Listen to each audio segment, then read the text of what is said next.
Hi, welcome. Dr. Jason here. I have the pleasure of being with Dr. Dan Cox, a good friend of mine, but also a tremendous doctor of chiropractic and one of the foremost experts on personal injury care in the Northeast. So thanks, Dr. Dan, for being with me today. I appreciate that. Thanks for having me. What I'd like you to tell our viewers is many of the viewers here watching are either going to be a prospective chiropractic patient where they're looking to find out more about chiropractic, or even established docs that are looking for some more references of great docs that they can learn from and grow from. So if you don't mind just sharing for a few moments what your keys to success, both personally and professionally, have been, not only in chiropractic but in your life in general. Maybe one or two keys. The key for me is to always try to improve upon myself, in every aspect of my life, and identifying the weaker areas and working on to make them stronger. It's always important. You know, it's tough at times to have to look in that mirror though and say, hey, what am I really not strong on? Right. But when you have the confidence to at least first look at what you're not strong on, then you have to tackle those things. I agree. You have to. And if you refuse to do that, I guarantee you'll be stuck in that same rut in life over and over again. Exactly. Let's talk a little bit about your expertise with personal injury.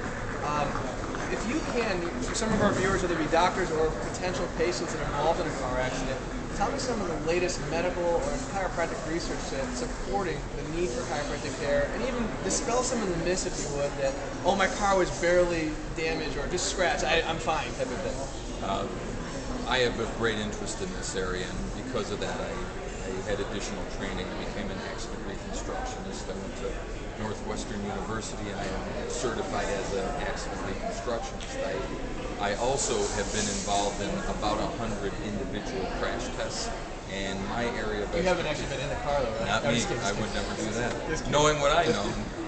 But particularly in the area of low-speed crash where there is minimal damage to the vehicle, a lot of people, there's a myth out there that you can equate property damage with injury potential, and that's just completely false. Next time, before saying, for those of you who may not be chiropractors, property damage, if you were just involved in an accident, for instance, it doesn't have to be a complete total of your car to have an injury, correct? Is what you're telling me? Absolutely. I mean, there could be a little ding on a bumper or no mark at all, and there's still a significant amount of energy that's transferred from the one vehicle to the other, and the occupant is actually the one who absorbs that energy.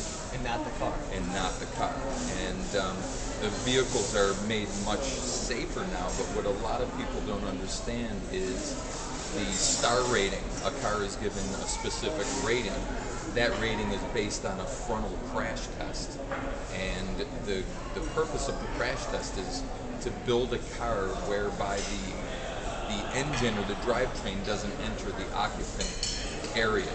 So they, in order to achieve these star ratings, the manufacturers of the vehicles have to make the vehicles much stiffer. Okay, so it accomplishes that. But that same vehicle, when it's impacted at 7, 8, 9, 10 miles an hour from behind, is more like a billiard ball. 2 billiard balls hit, that energy gets transferred.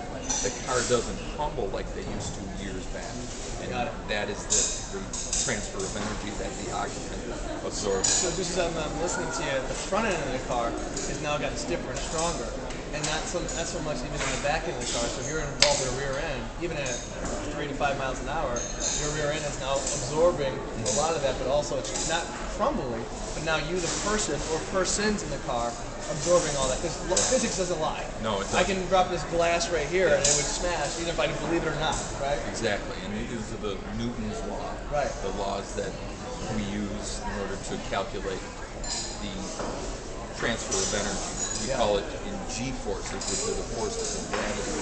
The car in its entirety is stiffer. It's not so much that the front end or the back end, the car is stiffer. Okay, got it.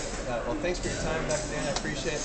For those of you that are in the Buffalo, New York, or the Northeast area, if you have been involved in a car accident, or if you're a doc that needs a mentor to look into to help with expanding your knowledge of how to help people that were injured in car accidents, Doc, why don't you give them your website and they can go visit and find out more about you and your practice?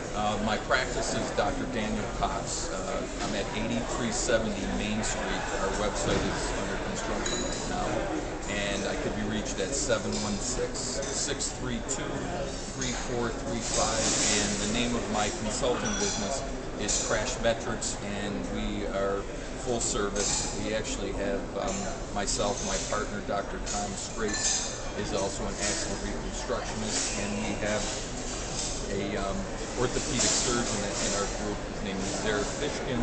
He has a PhD in mechanical engineering, so any other types of issues relative to failure of a seat back or product liability, we have him because he is an engineer as well as a surgeon. And just before we close, that's another good point. We talk about the validating chiropractic on a bigger scale, and this guy right here not only is great at what he does, but he's also got PhDs and MDs that understand what we just talked about and recognize the importance of chiropractic care after an automobile accident. Yeah, we have a great network. Thank you. I appreciate it. And as always, live inspired. This is Dr. J signing out.